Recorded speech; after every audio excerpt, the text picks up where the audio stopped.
What's the point of being bearish? As read by your author, Matt Cox. In the depths of the Great Depression, as markets staggered through yet another brutal year, legendary investor Philip Carrot was strolling down Wall Street with a friend from out of town. Carrot had founded one of the very first mutual funds in 1928 called the Pioneer Fund. Carrot would go on to manage money for more than half a century. As they passed beneath the shadow of Manhattan's new towers, his companion remarked on the endless dark shadow that seemed to hang over them, not from the buildings, but from the market. Carrot stopped, pointed up at the skyline, and he said, "Look at these skyscrapers. Not one of them was built by a bear." Carrot's quip came from experience.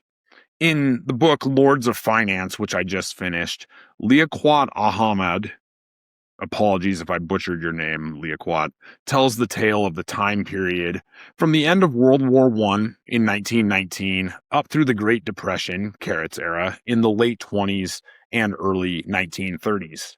Ahmed presents the thesis that the Depression was not some force of nature, but rather a series of unforced human errors. Mistakes included punishing Germany with crippling reparations, a stubborn adherence to the gold standard, and petty nationalist beefs rather than collaboration. And we're going to be releasing a full series, 10-part series on the lead up and causes to the Great Depression here in the next month or so. The Great Depression of our generation was the great financial crisis back in 2008 and 2009. While it was undoubtedly painful, here's some perspective, and these are just some numbers, and these are for the US only. Unemployment in 2009 hit 10%. In 1933, in the Depression, it hit 25%, which is the highest in US history.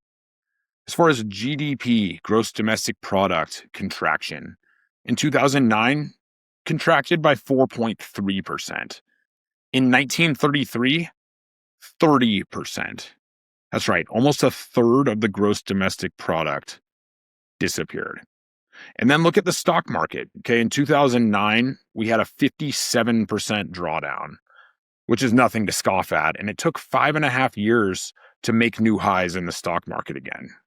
But compare that to 1933, a 90% drawdown in the Dow Jones. This was pre-S&P 500. The Dow was the main index, and it took 25 years to make a new stock market high. So what was the difference? Both of these were banking and lending crises. Both led to economic calamity. However, the first one was breadlines and tent cities. The other one was foreclosures and a recession.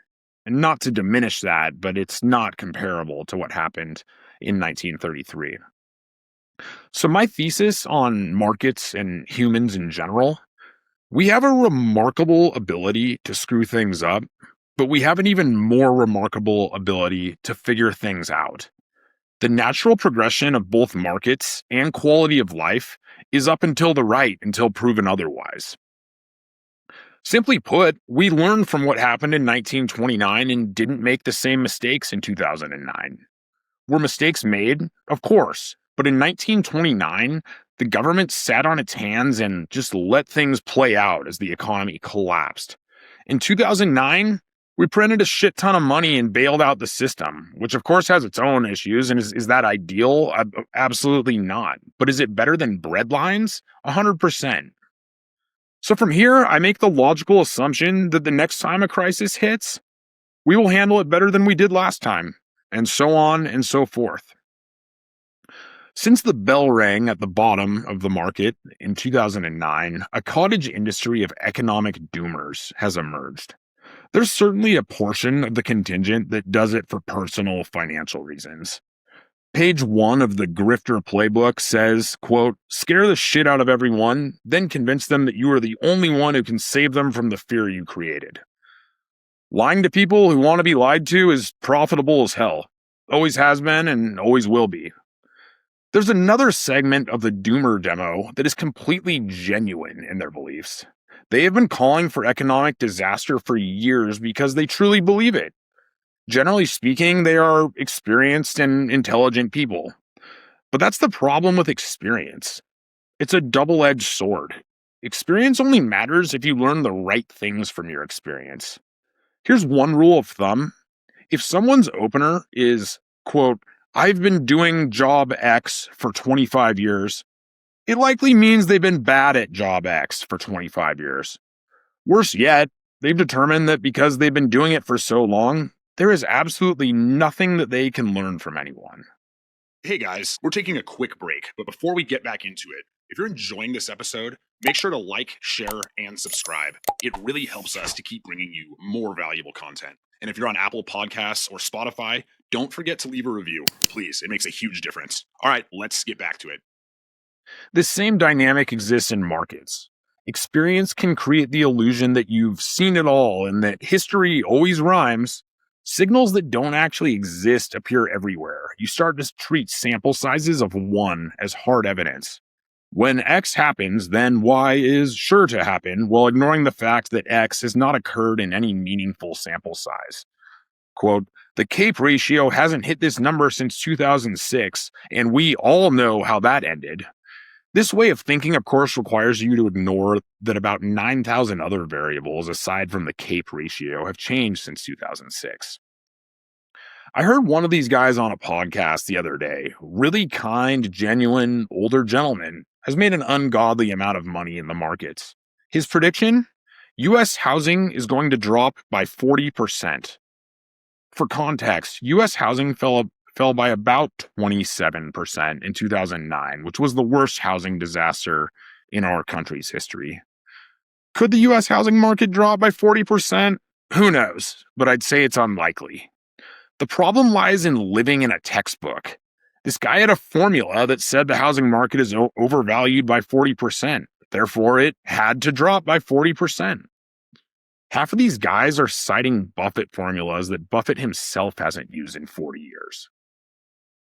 As Packy McCormick said, who has a great blog himself, I might add, quote, "The greatest trick the devil ever played was making you believe the pessimists are the good guys." I'll say that again. Put that up on your wall. I want to hang that on in my office.